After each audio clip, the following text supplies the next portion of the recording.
Hello and welcome here to Talk FCB and welcome back to the channel here today, guys. And look, I know that yesterday it wasn't the best day ever, it wasn't the best news day ever, but we did say yesterday that one bad decision, it doesn't mean here that everything's bad now. It doesn't mean the club is completely doomed. And we always have to try and steer clear of that kind of mindset, because today it's a brand new day and we are going to be talking about something really, really positive. And I'm not only talking about good signs ahead of this summer, but ahead of the long-term future of this club. Because what we're going to discuss today, I feel, can give us all real hope, real optimism, and honestly, just a bit of happiness. That is how important this news is. There is a lot to get through, and it's going to be a journey, but I really do hope you'll enjoy this one.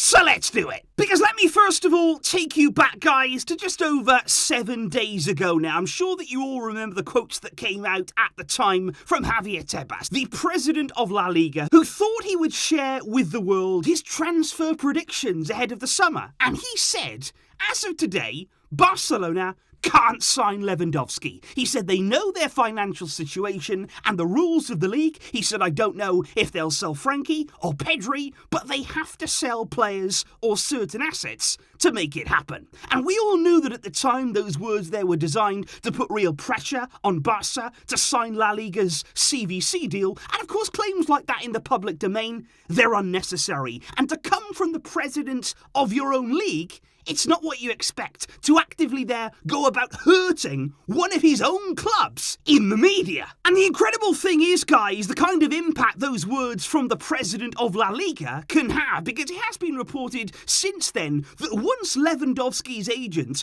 heard those words from Tebas, he was panicking. He actually called up Laporta. Apparently Laporta was actually in a board meeting. He had to step outside to actually answer the frantic calls of Pini Zahavi, who was basically saying, what's going on? I just heard the La Liga president say you can't sign Lewandowski. And Laporta apparently there had to calm him down, reassure him, and Laporta actually promised him, reportedly, in that phone call, it'll happen. We will get this deal done for Robert Lewandowski. But you can see the kind of negative impact those words from Tebas had. And I think that was the final straw, because this isn't the first time that Javier Tebas there has spoken out of turn, has talked down to Barcelona. And I think Joan Laporta at that point thought, you know what, I'm not having this anymore. And he directly responded there with words the way of Tebas. He said regarding the statements by the president of the league saying that we cannot sign a player, I would like to remind him that his job is to watch over the interests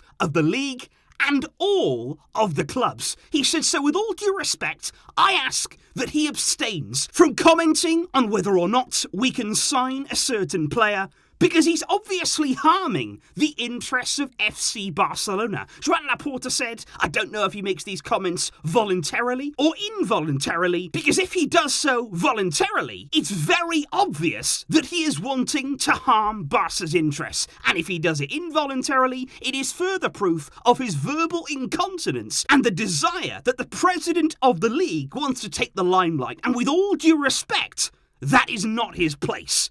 And Laporta drops the mic, because those there were very powerful words indeed. And that was Laporta saying, look, enough is enough. We're tired of hearing you talk in the media about our club, about our interests. It is absolutely not your place to talk about that. And I'm referencing all of this, guys, because of the dramatic change in tone. We all know Tebas, we've all heard his words before, and we all know what he thinks of Barca, but just listen here to the change in tone, because he sat down there for an interview on Friday where again he was talking about the financial situation of Barca, and look at the difference in his words. He said Barca is a money-making machine. He said, of course, they can get out of this financial situation. He said they know what they need to do. He said currently they are under the 1 for 3 rule, but if they can make profits of 500 million euros, then they will be able to sign normally. And that there was Tebas for once, not just saying, Barca can't do this, Barca can't do that, Barca can't do anything. He was actually acting like a fair president, saying that, look, right now we know their situation,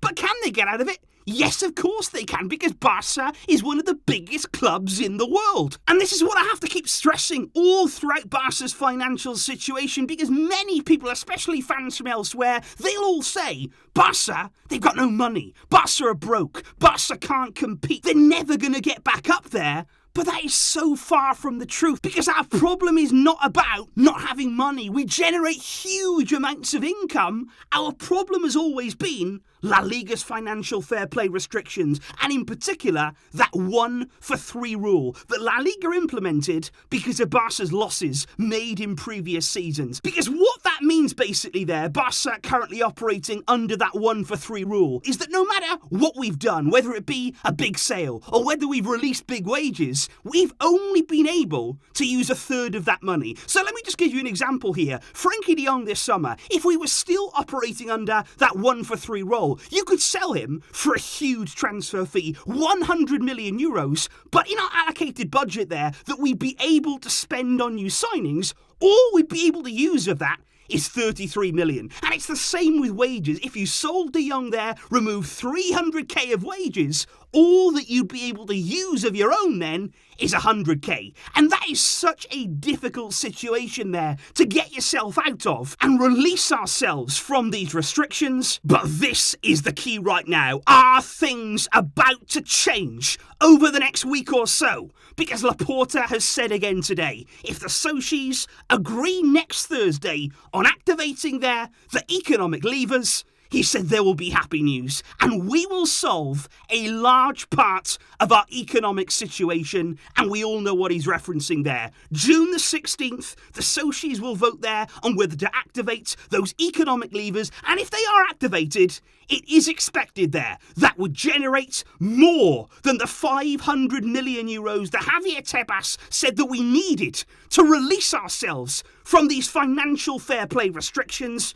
And basically what it would mean is, heading into this summer, Barca would be able to operate like a normal club again. We would be able to sign players there, not based on whether we can register them, not based on whether they fit in with the 1-for-3 rule, but actually based on if we can afford them, on whether the income that we generated is enough to sign them, not whether La Liga are going to allow it. And that is the key here, putting the power back in our own hands, releasing ourselves from these La Liga handcuffs, basically. And on June the 16th, providing everything does run smoothly, you're already talking there about then having the power to register the likes of Frenkie, Andreas Christensen coming in on free transfers. Registering those players are going to be very, very important, of course. Then, of course, you're focusing on the Robert Lewandowski deal, agreeing that with Bayern and then getting him registered. But like I say, once we're released from these La Liga restrictions, once then we're out of that negative zone, this all becomes a lot more simple, a lot more straightforward, these transfers. And of course the question then would be, do we still need to sell De Jong? Is that going to be for financial reasons, or is it what we're hearing? Are we simply thinking about selling De Jong there because we're selling a player, generating money to go and spend it in another area, or to bring in Bernardo Silva, or whatever you want there? That is going to be the question right now for Barca. But I just thought today, guys, that was a really important update. It would be a massive step in the right direction that has taken an unbelievable amount of work from this board.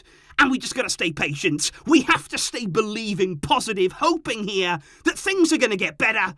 And hopefully now, we are in touching distance of making that happen. And please let me know all of your thoughts in the comments down below. What do you make here of today's news of potentially escaping from those La Liga financial restrictions? Let me know that down below. I will, of course, see you soon. Whenever there is news, I'll be right here with you guys. And especially since soon, it is very much expected that we get that Gavi contract renewal over the line. More good news, hopefully incoming.